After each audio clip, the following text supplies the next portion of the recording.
Apparently, somebody is giving out free master's degrees in both economics and business, with a little bit of game design and software engineering thrown in, because everybody all of a sudden is an expert on exactly what needs to be done with the REQ system for Halo 6, if the REQ system is even making its way to Halo 6. At this point, I'd say that's pretty much a certainty because it's made them a shit ton of money. But at the same time, it's not a perfect system. So why don't I throw my hat in the ring? Time for what I think should be done for the REQ system in Halo 6.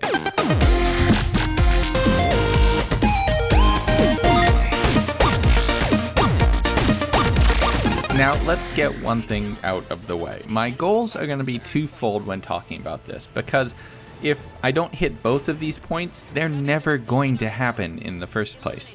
First, we can't suggest something that would just cut this system off at the knees when it comes to the financial gains of 343. They're only going to do things to keep their business at the same level or improve their profit. So yeah, that one goes without sharing. Chill me all you want, but that's something we need to keep in mind when talking about design changes. Secondly, we want to increase user satisfaction with the system as a whole while not just completely rewriting it. We're building on a foundation here. We're not starting from scratch. Now that we have that out of the way, let's get started. Now, one of the problems I have with the REQ system is that some of the things you would expect to always have available to you just weren't there or were random and completely by chance. Seeing all sorts of posts early on in Halo 5's life cycle that people were level 60 something and still didn't have a DMR, that can be frustrating. So first thing we're going to change is to make loadout weapons, at least the base variant of loadout weapons, unlock at very specific intervals. Now, if I remember all the way back to the very beginning when I first loaded up Halo 5, you got specific packs when you were leveling up 1 through, I think, 20. And I think those packs contained things like an assault rifle and a battle rifle. And I'm not 100% sure. I need to start up a second account to do that, know with 100% certainty. But that is a good thing and a good design choice. You want to make sure people have their core loadout weapons. But then there are some others which I think should have been added to that. A Warthog may be always available at, say, level 5 or level 10. The DMR should definitely be available by level 20 at the absolute latest, maybe 25. Things like the sniper rifle, if you haven't already unlocked it through random REQ packs, becoming available at level 30 or 35, and rocket launcher, vehicles like the Banshee, Scorpion, tanks. Specific loadouts should have an upper bound as far as when you won't have them. So the promotion pack that you get at certain ranks, instead of just being a random collection of cards, should contain a certification. If you already have that certification through either unlocking packs through points, lucky you, you are ahead of the curve. But you know for a fact, when you hit level 30, you're going to have access to Scorpion tanks, sniper rifles, you'll have your DMR, BR, AR, your pistols, and you'll be good to go. That will level the playing field when it comes to some of the REQ loadouts in Halo 6 and will help absolve some of the complaints that have been leveled against the system so far. Next, it's time to dig into the cosmetics. First thing we're going to do is remove those additional paint jobs. I mean, we can keep them, but with something else I'm going to suggest, they are redundant and just overall inflate the number of REQs in a way that really don't provide an actual value. Next, what we're going to do is blow up those armor pieces into chest piece, gauntlets, and legs.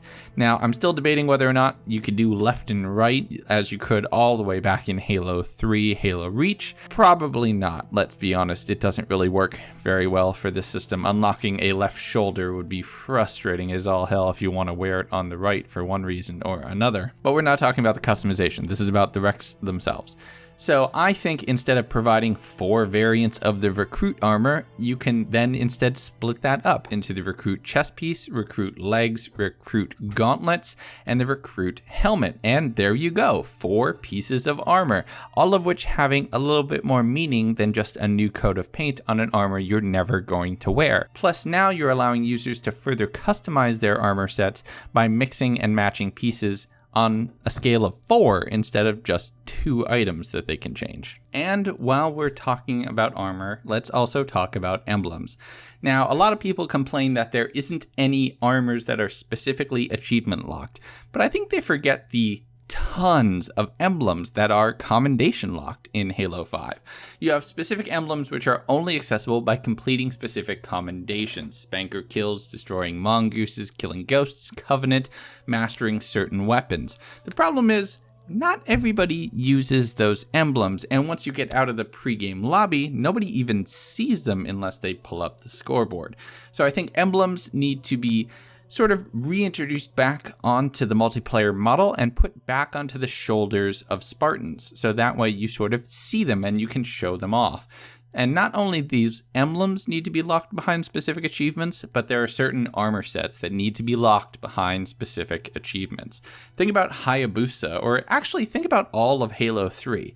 You unlocked its armors by completing specific achievements in the game. Now, these don't need to be tied to actual achievement gamer score achievements in the next Halo title. However, they can be behind commendations, much like the emblems were for Halo 5. That way, if you see somebody in a specific armor piece, regardless of the paint job on it, you know, wow, this person is amazing at driving, or this person is amazing at sniping, or this person is just amazing at everything. They completed a campaign on Legendary. They're an absolute badass. That quick recognition is going to happen much faster than if they only had an emblem on their shoulder.